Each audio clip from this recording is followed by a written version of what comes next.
माझं नाव राधिका आहे. वय 23 वर्ष. मी धरणगाव नावाच्या छोट्याशा गावात राहते. आमचं गाव चारही बाजूंनी शेताने वेढलेलं, पावसाळ्यात हिरवं तर हिवाळ्यात मोहरीच्या पिवळ्या फुलांनी उजळलेलं. मी 10वी छान गुणांनी शिकले. पण घरची जबाबदारी वाढली आणि पुढे शिक्षण घेता आलं नाही. लोक म्हणतात मी हसले की समोरच्यालाही हसू येतं. माझे डोळे मोठे, त्यात काजळ लावलं की जणू काही न सांगितलेली गोष्ट दडलेली असते. अंगाने थोडी भरलेली, रोजच्या कामामुळे खांदे मजबूत, कंबर सडपातळ. काही जण मागून बघतात हे मला जाणवतं, पण मी कधी वळूनही बोलत नाही. मनातच म्हणते, पाहून काय होणार आहे. घरात आई, बाबा आणि लहान भाऊ समीर. बाबा शेती करतात, आई घर सांभाळते आणि मी दोघांना मदत करते. सकाळी लवकर उठून चहा, जनावरांना चारा, मग शेतात काम, संध्याकाळी स्वयंपाक आणि रात्री सगळ्यांसोबत गप्पा. आयुष्य शांतपणे चाललं होतं. पण गेल्या वर्षी काहीतरी वेगळं जाणवायला लागलं. आमच्या शेजारी पाटील काकांचा मुलगा निलेश शहरातून परत आला. वय साधारण 26 ते 27. शहरात नोकरी करत होता, पण कंपनी बंद पडल्याने गावात आला. तो स्वभावाने शांत, कमी बोलणारा, पण मदतीला तत्पर. आमच्या घराच्या मागच्या अंगणात फक्त एक भिंत होती. एक सकाळी मी गाईला अंघोळ घालत होते. डिसेंबरची थंडी. जुनी सलवार घातली होती जी थोडी घट्ट झाली होती. दूध काढताना ओढणीसारखी घसरत होती. तेवढ्यात निलेश भिंतीजवळ आला आणि म्हणाला, राधिका, काकांनी सांगितलं तुमची गाय कमी दूध देतीये, पाहू का? मी दचकले. ओढणी सावरली आणि हो म्हणाले. तो गायीजवळ बसला, पाठ थोपटली, औषधाचं डब्बं दिलं. आमचे हात क्षणभर स्पर्शले आणि मी पटकन हात मागे घेतला. तो काही न बोलता म्हणाला, हे 2-3 दिवस लावा.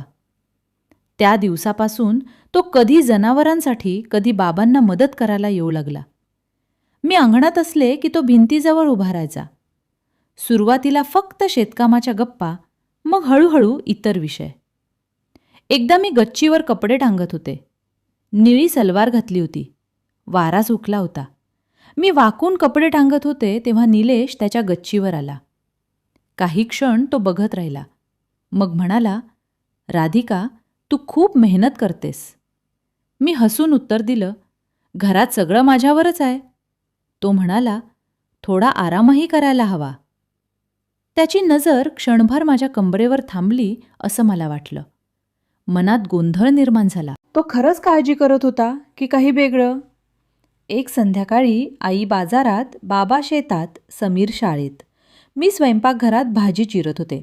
दारावर टकटक झाली. निलेश म्हणाला, मीठ संपलं म्हणाले काका, घेऊन आलो. तो आत आला. माझ्याजवळ बसून भाजी चिरायला मदत करू लागला. खांदे जवळ आले. त्याचा श्वास गालावर जाणवत होता. तो म्हणाला, तुझे हात खूप नाजूक आहेत. मी थोडी दचकलो. काही बोलले नाही. तो उठून निघून गेला. पण माझ्या मनात प्रश्नच प्रश्न. गावात कुजबूज सुरू झाली. आईने विचारलं, निलेश खूप येतो, काही आहे का? मी नकार दिला, पण स्वतःलाच खात्री नव्हती. एक दिवस मी आंघोळ करत होते. आमचं बाथरूम अंगणात. बाहेर पावलं ऐकू आली. मी विचारलं, कोण? निलेशचा आवाज.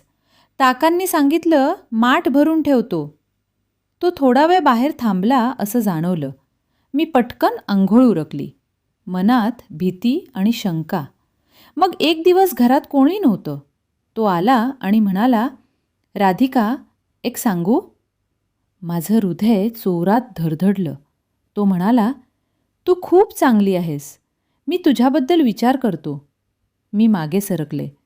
तेवढ्यात बाहेरून आईबाबांचा आवाज आला आणि तो निघून गेला. काही दिवस तो दिसलाच नाही. मला अस्वस्थ वाटू लागलं. शेवटी तो आला आणि म्हणाला, माफ कर, त्या दिवशी शब्द चुकले. मी शांत उभी राहिले. तो पुढे म्हणाला, मी तुला लहान बहिणीसारखा मानतो. तुझ्या पाठीच्या जुन्या दुखापतीबद्दल काकांकडून ऐकलं होतं. जास्त काम करू नको म्हणून मदत करतो, पण बोलताना अर्थ चुकीचा निघाला. मी थक्क झाले. खरंच काही महिन्यांपूर्वी माझ्या कंबरेला मार लागला होता. डॉक्टरांनी जपायला सांगितलं होतं. मला डोळ्यात पाणी आलं. तो म्हणाला, आतापासून फक्त भाऊ म्हणून.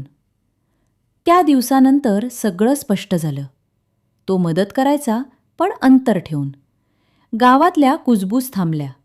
मला कळलं की कधीकधी आपण जे पाहतो ते तसं नसतं.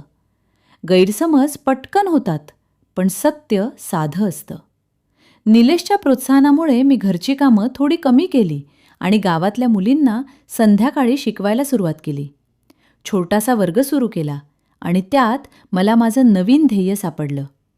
आयुष्यात प्रेम, आपुलकी आणि आदर यांच्यात फरक असतो हे समजलं. सर्वात महत्त्वाचं म्हणजे एकमेकांच्या भावना समजून घेणं. ही माझी कथा इथंच संपते. साधी पण मनाला शिकवण देणारी. अशाच कथांसाठी आपल्या YouTube चॅनलला नक्की सबस्क्राईब करा.